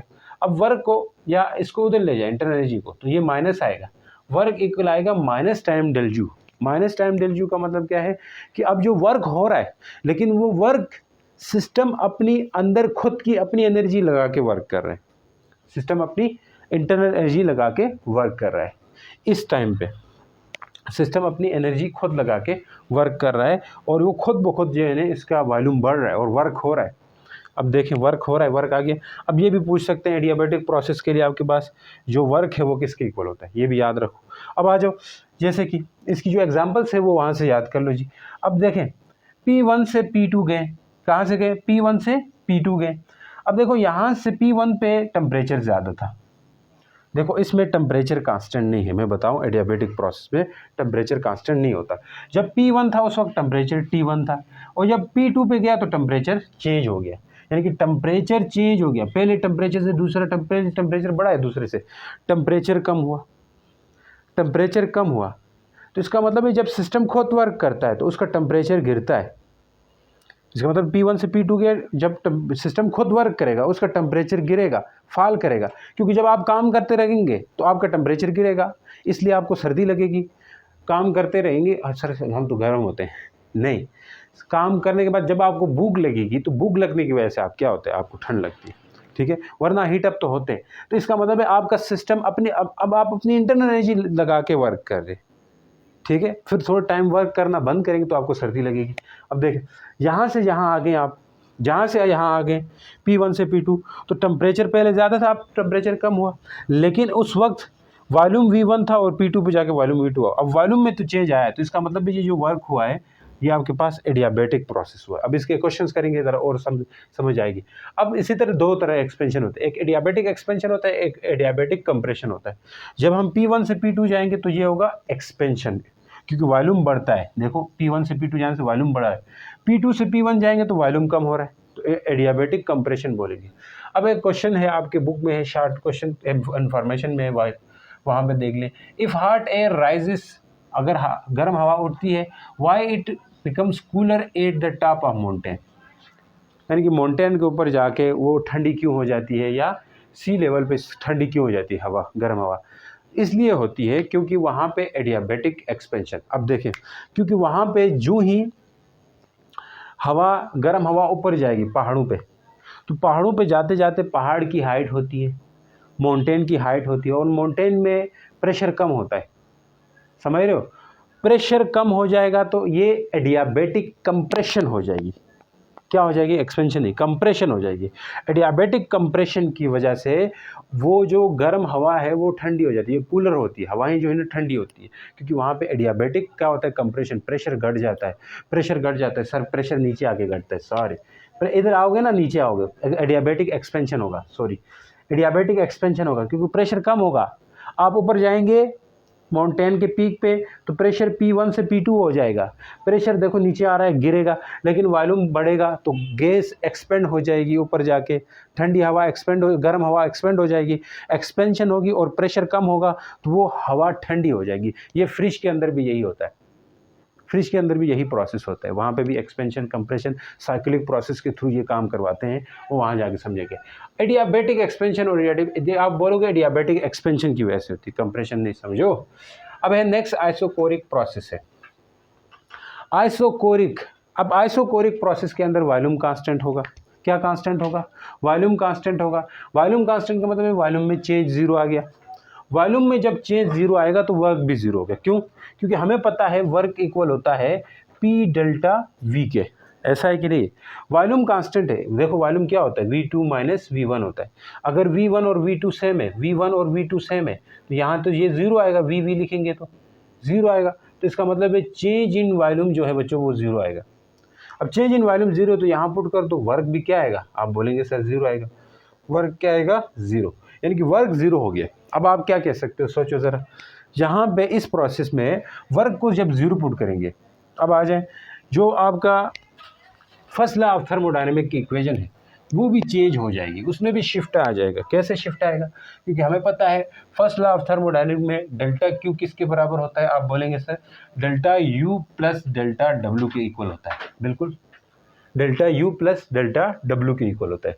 अब यहाँ पे डेल्टा डब्ल्यू ज़ीरो हो चुका है, डेल्टा डब्ल्यू ज़ीरो हो चुका है, तो इसका मतलब है ये ज़ीरो किया, delta Q equal to delta U. अब सिस्टम कोई वर्क नहीं कर रहा, बल्कि अब जो हीट आप दे रहे हो, heat added to the system is totally increase the internal energy, मतलब पूरी की पूरी इंटरनल एनर्जी को इंक्रीज कर रही है। Heat added to the system is totally utilise to increase the internal energy of a system, ये बात लिख दोगे। अब इस टाइम वर्क नहीं हो रहा तो मतलब वॉल्यूम में चेंज नहीं आ रहा, वॉल्यूम में चेंज नहीं आ तो वर्क नहीं आ रहा। देखो वॉल्यूम में चेंज नहीं हुआ, देखो आपने टेम्परेचर भले वो हो गया, चेंज हो गया, जैसे इससे या 1 से 2 गए, टेम्परेचर बढ़ा है, आइसोकोरिक में क्या हुआ, टेम्परेचर बढ़ गया। अब टेम्परेचर T1 से कहाँ पे गया, T1 से T2 पे गया। अब ये बात मैंने नोट्स में भी लिखी हुई है। अच्छा, T1 से कहाँ पे गया, T2 पे गया। इसमें T1 ये नीचे वाला है, ऊपर वाला T2 है, तो T2 का टेम्परेचर ज़्यादा है, तो इसका मतलब है टेम्परेचर बढ़ गया लेकिन वॉल्यूम नहीं बढ़ा। टेम्परेचर बढ़ने का क्या कहते हैं, इंटरनल एनर्जी बढ़ जाना। टेम्परेचर बढ़ जाने को इंटरनल एनर्जी बढ़ती है। अब यहाँ पे कहा था ना, वो पीछे इंटरनल एनर्जी के कन्वेंशन में, साइन कन्वेंशन में, टेम्परेचर बढ़ा है, इंटरनल एनर्जी बढ़ी है, लेकिन एज ए रिजल्ट क्या हुआ है, एज ए रिजल्ट सिस्टम ने अपनी जो एनर्जी है, क्या कहते हो जी, सिस्टम की जो एनर्जी, इंटरनल एनर्जी है, उसको इसने क्या कर दिया, सारी की सारी हीट को सिस्टम ने अपनी इंटरनल एनर्जी को बढ़ाने में यूटिलाइज किया। समझ गए? आ जाओ, can the temperature of an isolated system change? क्या आइसोलेटेड सिस्टम का टेम्परेचर चेंज हो सकता है? क्या कह रहा है, ध्यान से, can the temperature of isolated system changes? Isolated system का टेम्परेचर चेंज हो सकता है। अब आ जाओ इधर एडियाबेटिक। जब एडियाबेटिक प्रोसेस होगा, एडियाबेटिक प्रोसेस होगा, उस वक्त टेम्परेचर चेंज हो सकता है। एडियाबेटिक प्रोसेस एक आइसोलेटेड प्रोसेस होता है, क्योंकि heat never enter the system और नेवर लीव द सिस्टम, नहीं बाहर जा सकती नहीं अंदर जा सकती। ये रीज़न इस सवाल का है। एडियाबेटिक एक आइसोलेटेड प्रोसेस होता है, उस आइसोलेटेड प्रोसेस के अंदर जो है उस सिस्टम का टेम्परेचर को बढ़ाया जा सकता है, यानी कि इंटरनल एनर्जी को बढ़ाया जा सकता है या वर्क डन करवाया जा सकता है, क्योंकि टेम्परेचर इंक्रीज हो सकता है। समझ चुके हो मेरी बात को? तो ये जवाब उसका आंसर हो गया जी, एडियाबेटिक प्रोसेस में होता है और नहीं। Should the internal energy of system necessarily increase if it added to heat? क्या कह रहा है कि शॉर्ट क्वेश्चन 7 है कि क्या इंटरनल एनर्जी सिस्टम की ज़रूरी है कि वो बढ़ जाए जब हम उसके ऊपर क्या कर दीजिए, हीट ऐड करें, यानी कि हीट दे दें सिस्टम को। अगर हीट दे देंगे सिस्टम को, क्या उसकी इंटरनल एनर्जी वाकई बढ़ेगी? सोचो, इंटरनल एनर्जी वाकई बढ़ेगी अगर सिस्टम को क्या करें, हीट दे देंगे। इस प्रोसेस में आ जाए जी, इस प्रोसेस में हीट दे दे तो लाजमी नहीं है। अब जैसे यहाँ हीट देंगे तो टोटल सारी की सारी हीट, ये कौन सा प्रोसेस है हमारे पास, आइसोकोरिक प्रोसेस है, जितनी हीट देंगे इतनी इंटरनल एनर्जी बढ़ेगी। एडियाबेटिक में क्या होता था, एडियाबेटिक इसमें इसमें जितना हम हीट देंगे नेगेटिव होता था। अब यहाँ पे इस आइसोथर्मल प्रोसेस में देखो, जितनी हीट देंगे उससे कि इंटरनल एनर्जी नहीं बढ़ती है। तो ये आंसर है इसका। इसमें भी बढ़ती थी इंटरनल एनर्जी, इस प्रोसेस में आइसोकोरिक में, इसमें भी इंटरनल एनर्जी बढ़ रही है, लेकिन इसमें इंटरनल एनर्जी कम हो रही है, उसमें बढ़ रही है, इसमें कम हो रही है, नेगेटिव साइन है। लेकिन इसमें इंटरनल एनर्जी नहीं बढ़ रही। तो क्या ये ज़रूरी है कि हमेशा इंटरनल एनर्जी बढ़े हीट देने से? नहीं, ज़रूरी नहीं है, क्योंकि यहाँ पे आप देख रहे हो कि हम हीट दे रहे हैं, उससे सिर्फ वर्क हो रहा है, हीट इंटरनल एनर्जी नहीं बढ़ रही। तो आपका ये वाला आइसोथर्मल प्रोसेस होगा वो, ठीक है। तो अब देखो, why slope of adiabatic curve is steeper. एक होती एडियाबेटिक कर्व होती है, एक होती है आइसोथर्मल कर्व। देखो दोनों में से जो एडियाबेटिक कर्व है उसका स्लोप बहुत स्टीप होता है। स्टीप मतलब पतला होता है। अब दोनों के मैं स्लोप बनाता हूँ। तो ये मान ले एक ये है और एक ये स्लोप थोड़ी पतली है, वो नहीं है, स्टीप नहीं है, ज़्यादा वो नहीं है। स्टीप का मतलब ये है कि एकदम नीचे तेज़ी से इसका स्लोप बहुत कम हो। इसका स्लोप देखो, इसका स्लोप ज़्यादा है, इसका स्लोप कम है। इसका स्लोप ज़्यादा हो गया तो मतलब क्या है, यानी ये चढ़ाई ज़्यादा है यार, ऐसे समझो। चढ़ाई ज़्यादा है तो इसका मतलब इसका स्लोप ज़्यादा है, इसका चढ़ाई कम है तो मतलब स्लोप कम है। तो इसका मतलब ये आइसोथर्मल की स्टीप है। आइसोथर्मल की स्टीप का स्लोप कम होता है और एडियाबेटिक का स्लोप कम होता है, ज़्यादा होता है। तो एडियाबेटिक का स्लोप स्टीपर क्यों होता है? ज़्यादा को बोलते हैं स्टीपर। तो इसलिए होता है क्योंकि adiabatic process is a fast process. ये कैसा प्रोसेस होता है बच्चों? फास्ट प्रोसेस होता है। जल्दी जल्दी ये क्या होता है? जल्दी जल्दी ये होता है, इसीलिए आपके पास जो इंटरनल एनर्जी है अपनी खुद की एनर्जी को यूज़ करके वर्क कर रही है। तो फास्ट प्रोसेस होगा, इसलिए एडियाबेटिक की वो जो है ना स्लोप है वो स्टीपर होती है। उम्मीद करता हूँ समझ आए। अब आगे जाते हैं, इतना इतना कर लें। तो चलिए बच्चों, अब जाते हैं नेक्स्ट वाले लेक्चर की तरफ। कैमरा थोड़ा हिल गया, चलो अब देखें, what are the condition of isothermal process. Isothermal process की कंडीशन क्या है? तो आइसोथर्मल प्रोसेस यहाँ पे एक तो टेम्परेचर कांस्टेंट होता है, ये बोल दो कि आप टेम्परेचर कांस्टेंट होता है। और टेम्परेचर जब कांस्टेंट होता है तो इंटरनल एनर्जी में चेंज ज़ीरो होता है। और यहाँ पे जो कंडक्टिंग होता है, ये आइसोथर्मल प्रोसेस जो होगा वो यानी कि इसकी जो सरफेस है, वो जो सिस्टम है उसकी सरफेस कहें कंडक्टिंग होनी चाहिए। आइसोथर्मल प्रोसेस, और ये स्लो प्रोसेस होता है। और ये क्या होता है? Slow process. ये कंडीशन आपको आनी चाहिए, आती भी होंगी। Why isothermal process are slow, adiabatic process are fast. क्योंकि ये स्लो इसलिए होता है क्योंकि हमने टेम्परेचर कांस्टेंट रखना होता है। अब ये पीछे वाले का भी आंसर है कि उसकी कर्व स्टीप क्यों होती है। तो हमने वहाँ कहा था कि एडियाबेटिक फास्ट होता है, फास्ट होता है। अब फास्ट होता है और दूसरा आइसोथर्मल स्लो होता है। अब आइसोथर्मल को स्लो इसलिए रखा जाता है क्योंकि टेम्परेचर को क्या रखना होगा? कांस्टेंट रखना होगा। इसलिए एडियाबेटिक में यानी कि क्विक चेंज इन टेम्परेचर आना चाहिए, जल्दी होना चाहिए, ठीक है। जैसे आपके पास कोई एडियाबेटिक कंप्रेशन और उसकी एक्सपेंशन की बात करें, जैसे आप फूंक मारते हो तो आपको ठंड वो लगती है, यानी कि अगर आप फूंक मारते हो तो एडियाबेटिक एक्सपेंशन है। तो मतलब आप अपनी इंटरनल एनर्जी यूज़ करके टेम्परेचर में डिक्रीज़ आ रहा है। तो इसलिए आपकी जो हवा है वो फूंक वाली जो हवा है वो ठंडी होती है। दूसरा, अगर आप आम नॉर्मल उससे करते तो आपको गर्म हवा आती है, करते हो तो गर्म, उस वक्त आपका इंटरनल एनर्जी जो है ना उसके इक्वल का टेम्परेचर, उसकी जो इंटरनल एनर्जी अंदर जो हवा होती है ना, वो हवा का टेम्परेचर कितना होता है? जो हमारी बॉडी का टेम्परेचर अंदर, उतनी ही हवा का टेम्परेचर आता है फिर बाहर, जब हम नॉर्मल करते हैं। दूसरी तरफ अगर तेज़ी से फूंक मारते हैं तो हमारे जो है ना कंप्रेशन की वजह से, एडियाबेटिक अचानक फास्ट प्रोसेस होने की वजह से वो हवा ठंडी होती है। ये क्वेश्चन भी आई थिंक, इसको पढ़ लो। अब आ जाओ, अब यहाँ पे PYQs बहुत सारे हैं, मैंने लिखे हैं नोट्स में, वहाँ से आप ले लें तो वो खुद सॉल्व करने की कोशिश करें, क्योंकि फिर वो लेंथी हो जाएगा। फिर आप बोलेंगे सर इतने लेंथी नहीं चाहिए हमें, टाइम कम है ना। तो अब देखें, briefly explain the adiabatic process by using first law. अब यहाँ पे एडियाबेटिक प्रोसेस पूछा है तो आप इसके लिए वो कर्व भी बनाओगे, फिर उसमें वो फर्स्ट लॉ ऑफ थर्मोडायनेमिक को भी in term of adiabatic process लिखोगे। इस तरह ये कहानी करनी है।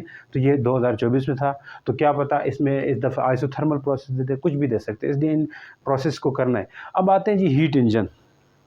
हीट इंजन क्या है? जब आप हीट दो उससे आप मैकेनिकल वर्क कराओ। जैसे आप बाइक का इंजन है, पेट्रोल इंजन है, जिसमें आप पेट्रोल डालते हो, वो जलता है, हीट है, और वो हीट मैकेनिकल वर्क में कन्वर्ट होती है, यानी कि उससे गाड़ी मूव करती है, वो हीट इंजन होता है। अब हीट इंजन के अंदर एक हाई टेम्परेचर रिजर्वायर होता है, एक लो टेम्परेचर रिजर्वायर होता है। जैसे जहाँ पे स्पार्क प्रोड्यूस होता है वो आपका हाई टेम्परेचर रिजर्वायर, क्योंकि वहाँ हीट बनती है, उसका टेम्परेचर T1 होगा। तो ये आपके पास हाई टेम्परेचर रिजर्वायर, और ये इसको सिंक भी कहा जाता है। लो टेम्परेचर रिजर्वायर को सिंक भी कहा जाता है। हाई टेम्परेचर रिजर्वायर को क्या जाता है, सोर्स भी कहा जाता है। समझ गए सर, ये सोर्स है तो यहाँ से हीट निकलेगी। अब जितना हीट जो हीट निकलती है वो Q1 निकली, मान लें इसका टेम्परेचर T1 है या TH भी बोलते हैं बाद लोग, हाई टेम्परेचर है इसलिए Q1 हीट निकली। जो इनपुट हीट है, जो हीट सोर्स दे रहा है वो है Q1 है। अब वो जो हीट है उस हीट का कुछ न कुछ हीट वर्किंग सब्सटेंस को मिलेगी। वो हीट किसको मिलेगी, यहाँ पे वर्किंग सब्सटेंस होता है, जो गैस हो सकता है, कोई भी चीज़ हो सकती है, वर्किंग सब्सटेंस है, उसको मिलेगी। अब ये वर्किंग सब्सटेंस एक तरह से साइक्लिक प्रोसेस में जाती है इंजन के अंदर, वो आगे हम पढ़ेंगे। साइक्लिक प्रोसेस में कभी आइसोथर्मल एक्सपेंशन, 4 प्रोसेस होते हैं जब हम कार्नेट साइकिल में जाएंगे, क्योंकि हीट इंजन बनाया गया उसके लिए मुख्तलिफ साइकिल देखे कि कैसे तरह हम इंटर एनर्जी में चेंज ज़रूर लाएँ ताकि एफिशिएंसी मैक्सिमम हो। उसके लिए मुख्तलिफ साइकिल बनाए गए, तो उसमें से कार्नेट साइकिल था वो एक ऐसा साइकिल था जिसमें एफिशिएंसी मैक्सिमम आती थी। तो हम उसके ऊपर बात करेंगे। जहाँ से मैंने कहा Q1 हीट आई, और उस Q1 हीट में से अब ये एक्सप्लेन करना है अपनी अंग्रेज़ी में, तो अगर आता है तो Q1 हीट सोर्स से आ गई, उसमें से वर्क W आउटपुट वर्क होगा, और कुछ तो कुछ हीट जो बची कुची हीट है वो सिंक हो जाएगी, यहाँ से सिंक की तरफ जाएगी और रिलीज़ हो जाएगी आउटपुट, और इससे हमें आउटपुट वर्क मिलेगा। तो ये आपके पास जब जस्ट था एक स्ट्रक्चर था हीट इंजन का। ठीक है जी। अब आ जाए जी, एक नेक्स्ट इंपॉर्टेंट चीज़ होती है रिवर्सिबल और इरिवर्सिबल प्रोसेस। ये बहुत अहम है क्योंकि इससे पूछा गया है, 2019 के अंदर सवाल था, ये डिफरेंशिएट बिटवीन रिवर्सिबल और इरिवर्सिबल प्रोसेस। अब देखिए रिवर्सिबल प्रोसेस का एक शार्ट तरीका मैंने यहाँ पे लिखा है। जो भी रिवर्सिबल प्रोसेस है, अब इनमें फ़र्क बताए ना तो आपने ये पॉइंट याद करें। ये आइडियल होता है, मतलब आपके रियल नहीं होता है इस तरह। स्लो प्रोसेस होता है, रिवर्सिबल प्रोसेस हमेशा स्लो होता है, ठीक है, फास्ट नहीं होता है। जैसे आइसोथर्मल प्रोसेस है, स्लो होता है। No loss in energy, energy में कोई लॉस नहीं आता। किस वाले प्रोसेस के अंदर, रिवर्सिबल प्रोसेस में एनर्जी में लॉस जीरो होता है, स्लो है इसलिए। अच्छा, जैसे उसमें था आइसोथर्मल प्रोसेस में एनर्जी में loss zero, internal energy zero थी, चेंज जीरो होता था उसमें क्योंकि टेम्परेचर कांस्टेंट था। इरिवर्सिबल प्रोसेस ये रियल होता है, फास्ट होता है, एनर्जी लॉस होती है इसमें। इसके एग्जांपल क्या है, expansion of cylinder under thermal equilibrium, या एक्सपेंशन ऑफ सिलेंडर के अंदर जो एक्सपेंशन कराएंगे अंडर आइसोथर्मल प्रोसेस, या थर्मल इक्विलिब्रियम कह दिया, सही है जी। अब देखें बर्निंग ऑफ फ्यूल जो है ना, जो फ्यूल जलता है वो एक इरिवर्सिबल प्रोसेस है। अब ये फ्यूल जल के आग बन गई, हीट बन गई, अब उसी हीट से वापस फ्यूल नहीं बना सकते, तो ये इरिवर्सिबल हो गया प्रोसेस। अब एक और अहम सवाल, ये एक्सरसाइज में भी सवाल है कि रिवर्सिबल और साइक्लिक प्रोसेस में क्या फ़र्क है, ये आपको आना चाहिए। एक्सरसाइज का क्वेश्चन भी हो जाएगा, कुछ हद तक इम्पोर्टेंट है कि दोनों सुनने में एक ही है, रिवर्सिबल भी वापस आता है, साइक्लिक भी वापस आता है, लेकिन ये एक पैटर्न से, ये एक उससे आता है पैटर्न, एक कर्व बनती है उसकी। अब देखिए इसमें इंटरनल, अब सिंबल उसमें लिखा है मैंने, इंटरनल एनर्जी में चेंज जीरो होता है, किसमें, रिवर्सिबल के अंदर अगर पूछते हैं तो यहाँ पे इंटरनल एनर्जी में चेंज जीरो होगा, साइक्लिक के अंदर इंटरनल में चेंज जीरो होता है क्योंकि वापस उसी हालत में, इसमें जीरो हो भी सकता नहीं हो सकता। ये स्लो होगा, ये तो इंटरनल में चेंज जीरो नहीं होगा, ये बता रहा हूँ। यहाँ पे इंटरनल एनर्जी में चेंज जीरो, इस तरह फ़र्क याद रखो बस। स्लो है, ये स्लो प्रोसेस है, ये फास्ट होता है या स्लो भी हो सकता है। ऑलवेज आइडियल, हमेशा ये इमेजरी ही होता है। ये हीट इंजन यानी कि ये आइडियल नहीं है, कैन बी रियल, मतलब हीट इंजन होता है। स्लो गैस कंप्रेशन यानी कि स्लो गैस को हम स्लो कंप्रेस कर रहे थे, ये रेफ्रिजरेटर की एग्जांपल है। तो ये आपके पास फ़र्क आ गया रिवर्सिबल और इरिवर्सिबल, इसको सेंटेंस बना दो। तो उम्मीद करता हूँ समझ आए। अब नेक्स्ट चलते हैं बच्चों। अब देखिए बच्चों, अब नेक्स्ट है सेकंड लॉ ऑफ थर्मोडायनेमिक। इसके अंदर हम क्या करेंगे, इसके स्टेटमेंट को समझना है, बहुत ज़रूरी है क्योंकि इसके ऊपर सवाल भी पूछे गए हैं। स्टेटमेंट अगर पूरा आता है तो फिर इसके नोट्स मैंने लिखे हुए हैं, वहाँ से देख लें। It is impossible for an engine के लिए इम्पॉसिबल होता है कि बिटवीन साइक्लिक प्रोसेस, कि वो साइक्लिक प्रोसेस में वर्क करें to extract heat from reservoir. ये रिजर्वायर होता है या सोर्स होता है, कि ये इम्पॉसिबल है कि जो हीट इंजन है वो यहाँ से हीट ले, यानी कि Q1 हीट ले ले, ठीक है, यानी कि वर्किंग सब्सटेंस को हम Q1 हीट दे दें, और उस Q1 हीट यानी कि extract heat from reservoir and convert completely into work, कि यहाँ से हीट ले, उस पूरी हीट को ये वर्क में कन्वर्ट करे, ये ऐसा पॉसिबल नहीं होता। ये स्टेटमेंट है। या इस स्टेटमेंट को नहीं करते हो तो ये कर दो, in other word that 100% conversion of heat into work is impossible। यानी कि हीट का वर्क में 100% कभी भी पॉसिबल नहीं कि जो हीट इधर से आ रही है वो पूरी पूरी वर्क में जाए। ये पहली स्टेटमेंट थी किसकी, सेकंड लॉ की, जिसे हम केल्विन प्लैंक स्टेटमेंट भी कहते हैं या खाली केल्विन स्टेटमेंट भी कहा जाता है। नेक्स्ट है रुडोल्फ सेल्सियस स्टेटमेंट या सेल्सियस स्टेटमेंट भी कहा जाता है। इसका क्या था, इसने कहा था it is impossible to cause heat, कि ये इम्पॉसिबल है कि हीट जो है ना फ्लो करे from cold body to hard body. Hard cold से हार्ड तो फ्लो नहीं करती, हार्ड से कोल्ड करती है, ठीक है, ज़्यादा से कम ही करती है, विदाउट एक्सपेंडिचर ऑफ एनर्जी। हाँ, कोल्ड से हार्ड कभी भी फ्लो नहीं करेगी, अगर करेगी भी तो तब करेगी जब हमें एनर्जी देनी पड़ेगी। अब ऐसा कहाँ पे देख लें, जैसे रेफ्रिजरेटर के अंदर हीट जो है ना अंदर कोल्ड बॉडी से हार्ड बॉडी की तरफ भेजते हैं, रेफ्रिजरेटर के अंदर से हीट बाहर गर्म कमरे में भेजते हैं। रेफ्रिजरेटर के अंदर तो ठंड होती है, बाहर रूम में गर्मी होती है, तो रेफ्रिजरेटर के अंदर से और हीट को निकाल के एक्सट्रैक्ट करके बाहर फेंका जाता है। इसलिए जो रेफ्रिजरेटर का बैग होता है, रेफ्रिजरेटर का जो बैग में देखो तो गर्म हवा निकलती है, वो इनसाइड हीट रिलीज होती है, कोल्ड एंड थ्रो आउटसाइड, यानी कि हार्ड रूम में थ्रो की जाती है। बट लेकिन ये उल्टा हो गया ना, हालांकि हार्ड से कोल्ड जाती है, यहाँ कोल्ड से बाहर निकाल दी। अब ये उल्टा काम तब हो सकता है जब हमें एनर्जी देने पड़े, और जैसे यहाँ पे हम एनर्जी देते हैं इलेक्ट्रिक एनर्जी, तब ये होता है। तो this happen by need of electrical energy, electric energy की नीड की वजह से होता है। तो ये दोनों स्टेटमेंट आपने लाजमी याद करने हैं। 2023 में पूछा था give two statement of second law, second law के दोनों स्टेटमेंट बताएं, दो स्टेटमेंट, तो ये दे दिए। कार्नेट इंजन, अब इसमें ज़्यादा कुछ हम नहीं करेंगे, जो विषय है कर्व वगैरह बनाई हुई है, बाकी हमने डेरिवेशन करनी है और इसका एफिशिएंसी का फार्मूला आपको आना चाहिए, ठीक है। अगर वो पीछे वाली थ्योरी वाली चीज़ें वो आप खुद भी लिख सकते हो। इसका वर्किंग प्रिंसिपल एक साइक्लिक प्रोसेस में होता है, आपको पता है, ठीक है जी, साइक्लिक प्रोसेस में ये वर्क करता है। और यहाँ ये हार्ड रिजर्वायर है, माने hard reservoir high temperature reservoir है जिसका टेम्परेचर T1 होगा, और इधर से हीट आएगी तो कुछ हीट वर्क में जाएगी और कुछ हीट सिंक में चली जाएगी, और सिंक का टेम्परेचर कम होता है हमेशा, हमेशा जो है ना T2 जो है ना T1 ज़्यादा होता है T2 से। अब इसके लिए एफिशिएंसी देखनी है हमने, पहले यह आइसोथर्मल एक्सपेंशन करवाना है। इसका आइसोथर्मल एक्सपेंशन करवाएंगे तो इंटरनल एनर्जी में चेंज तो ज़ीरो आएगा, और फिर एडियाबैटिक एक्सपेंशन करवाना है B से C, फिर C से D आएंगे, फिर आइसोथर्मल कंप्रेशन कराएंगे, फिर D से A जाएंगे एडियाबैटिक कंप्रेशन करके। तो ये आपको आसान है, बुक में भी बड़ा लिखा हुआ है, तो इसमें नहीं जाना। अब एक्सप्रेशन पे आते हैं। एक्सप्रेशन ज़रा हम करते हैं कि हमने यहाँ से हीट क्यों हीट दी, वो क्यों हीट कहाँ कहाँ चली गई। वो हीट बेसिकली वर्क, और वर्क भी एनर्जी है, और यहाँ जो नीचे Q2 जा रही वो भी हीट ही है, तो एनर्जी ही है एक तरह से, यानी कि वो Q2 प्लस W के बराबर होगी। जो हीट ऊपर से आ रही है वो इस वर्क और इस हीट के सम के बराबर होगी, ऐसा है ना, यही तो होती है। जितना ऊपर से आती है इतना उधर भी जाती है, यानी उतना उधर नहीं जाती, बल्कि ऊपर से जितनी आती है उसका उधर जाएगी, कुछ पार्ट उधर जाएगी, कुछ पार्ट नीचे आएगी, ऐसा है कि नहीं। अब यहाँ से मैं वर्क अगर पूछूं तो Q1 माइनस Q2 ये की आपका वर्क डन आ गया, ऐसा है कि नहीं। अब हमें पता है कि अकॉर्डिंग टू फर्स्ट लॉ हमें पता है डेल्टा Q इक्वल होता है delta U plus delta W होता है, या खाली W कर दो, ठीक है। अब देखें डेल्टा U तो जो ज़ीरो होगा क्योंकि आइसोथर्मल प्रोसेस हो रहा है, ठीक है, तो यहाँ पे डेल्टा U को हम ज़ीरो ले रहे हैं जी, यहाँ ज़ीरो आ गया प्लस वर्क। अब इसके लिए हमने लंबी चौड़ी डेरिवेशन है, उस पर नहीं जा रहे, आपकी बुक में भी सिंपल रखा है तो इसी तरह करें। डेल्टा Q को हम लिख सकते हैं वर्क, यानी कि Q हीट है तो इस Q को हम लिखेंगे Q1 माइनस Q2 के बराबर लेंगे, और इधर W वर्क के बराबर, यानी वो W वर्क किसके बराबर आ गया, Q1 माइनस Q2, या ऐसा कर लो, या यही भी ठीक है, ऊपर वाली बात, यहाँ तक भी, उधर भी यही मतलब बोला है, यहाँ पे यही मतलब, सही है सर।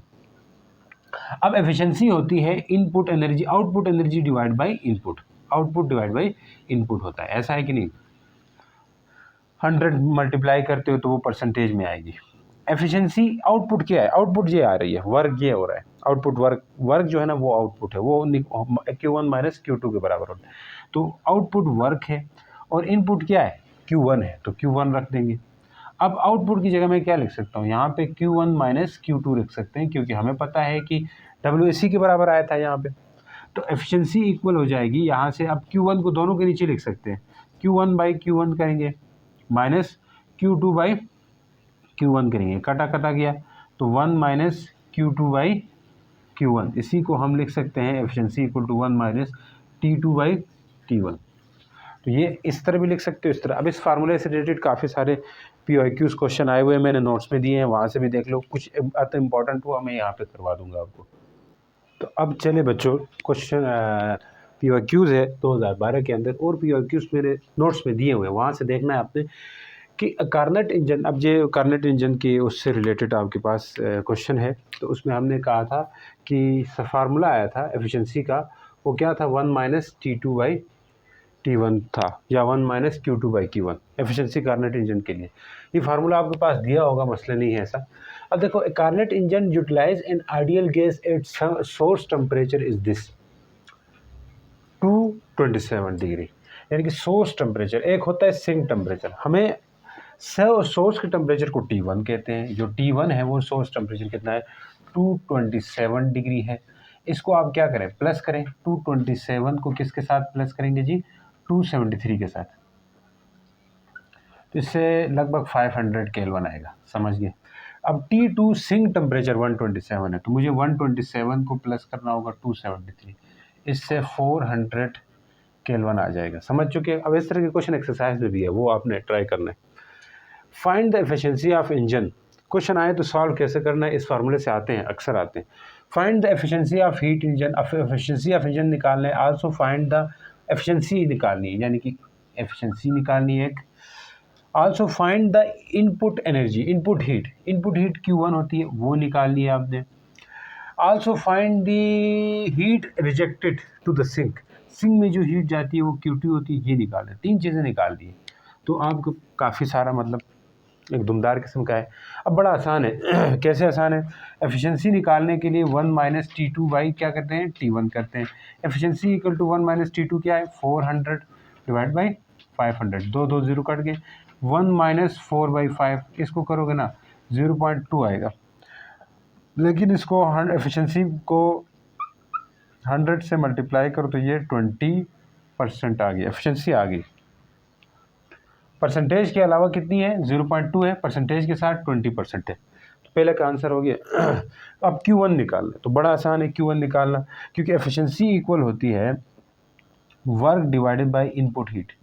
आउटपुट हमने वहाँ फार्मूले में पढ़ा था, आउटपुट जो हीट होती है यानी कि जो वर्क आउटपुट है, तो वो डब्ल्यू से लिखते हैं, क्योंकि डब्ल्यू इक्वल होता है Q1 माइनस Q2। और इनपुट को हमने किससे लिखा है, जो इनपुट हीट होती है सोर्स की, तो Q1 है। तो हमें Q1 चाहिए, तो मैं Q1 निकाल सकता हूँ वर्क डिवाइडेड बाय एफिशिएंसी करके।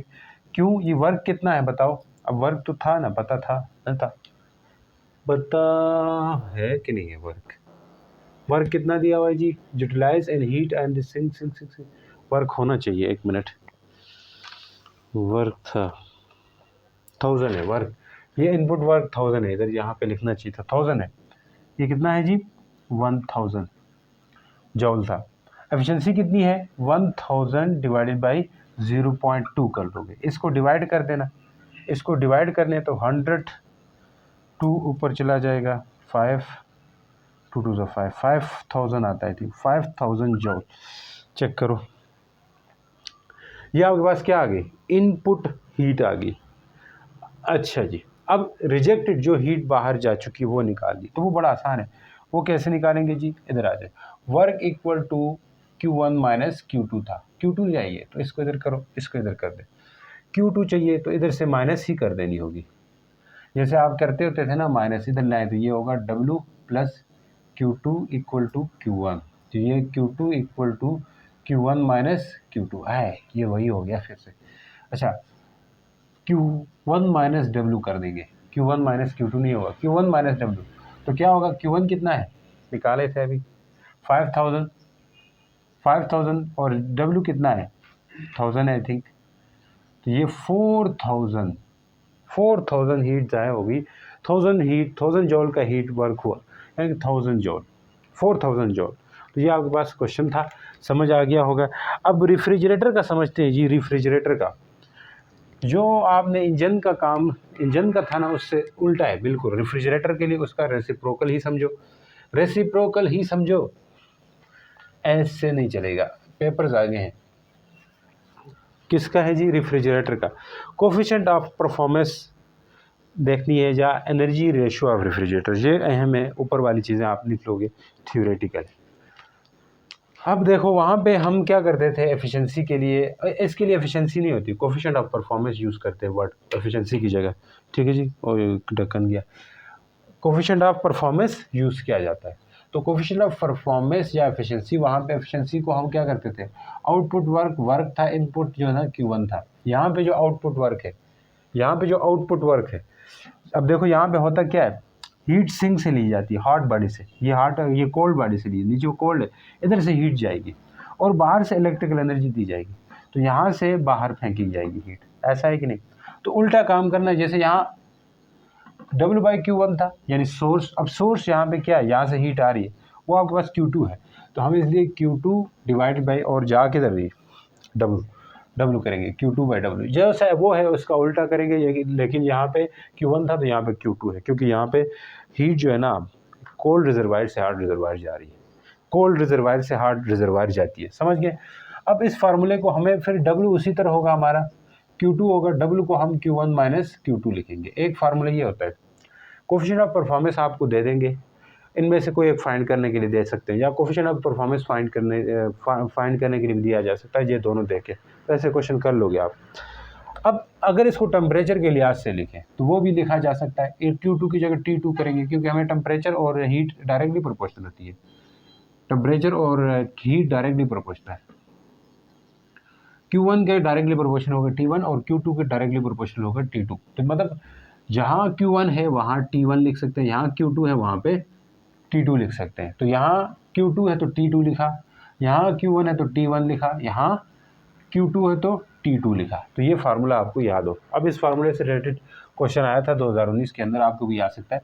रेफ्रिजरेटर है, कोफिशिएंट ऑफ परफॉर्मेंस 8 है, यानी कि CP जो है, या एनर्जी कूलिंग भी लिखते हैं इसको, बुक में लिखा हुआ है, ये 8 है। If the temperature of freezer is, temperature of freezer अंदर का टेम्परेचर यानी कोल्ड बॉडी का टेम्परेचर, ये T2 होता है। T2 कितना है, -23 डिग्री, लेकिन इसको केल्विन में करना होगा, 273 प्लस माइनस 223 करोगे ये 250 आएगा, ये आपके पास T2 आ गया। पूछ क्या रहा है, what is the temperature at rejected heat, T1 पूछ रहा है, तो मुझे लगता है कर लोगे यहाँ पे पुट करके, सर समझ आ गई, इधर से T1 को अलग करना होगा।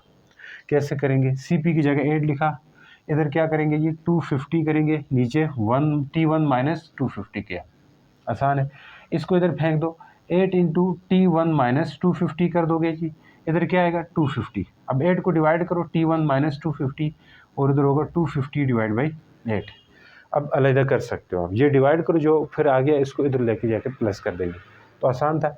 अब एक और सवाल है जी, why is the efficiency of Carnot heat engine is less than 100, 100 से लेस देन क्यों होती है, क्योंकि कार्नेट हीट इंजन के लिए हमने कहा था 1 माइनस T2/T1 होता है।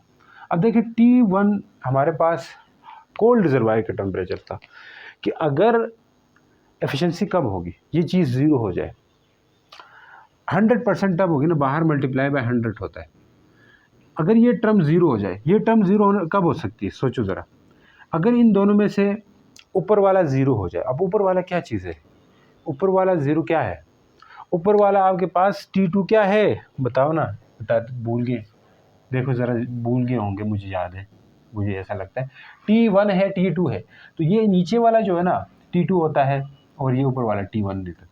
T2 विल बी 0, सिंक का टेम्परेचर 0 हो जाए, एब्सोल्यूट 0 टेम्परेचर, सिंक का टेम्परेचर कभी भी 0 नहीं हो सकता, ठीक है, पहली बात। तो इसलिए कुछ ना कुछ वर्क जो है ना, अब ये टेम्परेचर कभी भी 0 नहीं हो सकता, और ये टेम्परेचर कभी भी इनफाइनाइट नहीं हो सकता, सोर्स का टेम्परेचर बहुत ही ज़्यादा नहीं हो सकता, या कह लें बहुत ही ज़्यादा, मतलब इतनी एनर्जी कहाँ से लाओगे, ठीक है, इतनी ज़्यादा एनर्जी होती, इनफाइनाइट एनर्जी, सारी दुनिया की एनर्जी। T2 0 होना का मतलब है कि आपके जो सिंक है उसका टेम्परेचर अगर आप 0 रख रहे हो तो एब्सोल्यूट 0 हो नहीं सकता, practically it is not possible, ये बात लिखोगे। और यहाँ पे 0 करने का मतलब है कि आपने मतलब 0 अचीव ही नहीं हो सकता, इसलिए हम कहते हैं कि एफिशिएंसी इसकी कभी भी 100 नहीं होती, ऑलवेज लेस देन 100 होगी, ये बात समझ आ गई होगी। तो देख लीजिए, नेक्स्ट आगे चलते हैं। तो चलिए बच्चों, अब एंट्रोपी पे जाते हैं। A measure of molecular disorder or randomness of system. तो रेंडमनेस सिस्टम के अंदर होगी, वो आपके पास एंट्रोपी होगी। जैसे कि इस दुनिया में एंट्रोपी बढ़ ही रही होती है, हमेशा कोई चीज़ जलती है तो लकड़ी है जल गई, एंट्रोपी बढ़ गई, सिस्टम का एनर्जी लॉस करती है, जो है सिस्टम एनर्जी लॉस करता है, तो ये एंट्रोपी बढ़ती है। जैसे कोई धमाका होता है, एंट्रोपी बढ़ती है, ठीक है, रेंडमनेस बढ़ती है मॉलिक्यूल्स की। तो कह रहा है कि फार्मूला जो इसका होता है plus minus delta Q by T. तो यहाँ पे क्यू हीट है और टी टेम्परेचर है। यूनिट क्या बनेगी जी? जूल और नीचे पर केल्विन। तो ये यूनिट आपके पास आ गई एंट्रोपी की। अब इसकी डायमेंशन तो निकालनी आसान होगी, वो आपको आती है। अब साइन कन्वेंशन देखें, एंट्रोपी पॉजिटिव भी हो सकती है, नेगेटिव भी हो सकती है। हीट एडिड टू सिस्टम, अगर सिस्टम को हीट दी जाए तो उस वक्त एंट्रोपी बढ़ती है, ठीक है, एंट्रोपी इंक्रीज हो जाती है, रेंडमनेस बढ़ जाती है, उससे टेम्परेचर बढ़ जाएगा। हीट देंगे टेम्परेचर बढ़ जाएगा, तो इसके रेंडमनेस बढ़ सकती है, टेम्परेचर बढ़ेगा। तो heat taken from system, system से हीट ले ली जाए तो उसकी एंट्रोपी डिक्रीज होती है। जैसे आपने ये हीट इंजन में यहाँ इस सोर्स से हीट ली जाती थी ना, इससे इसकी एंट्रोपी क्या हो जाएगी, यानी कि एंट्रोपी को नेगेटिव ले लिया जाएगा, ठीक है, डिक्रीज इन एंट्रोपी आ जाएगा इसमें, ठीक है, इसमें इंक्रीज हो जाएगा।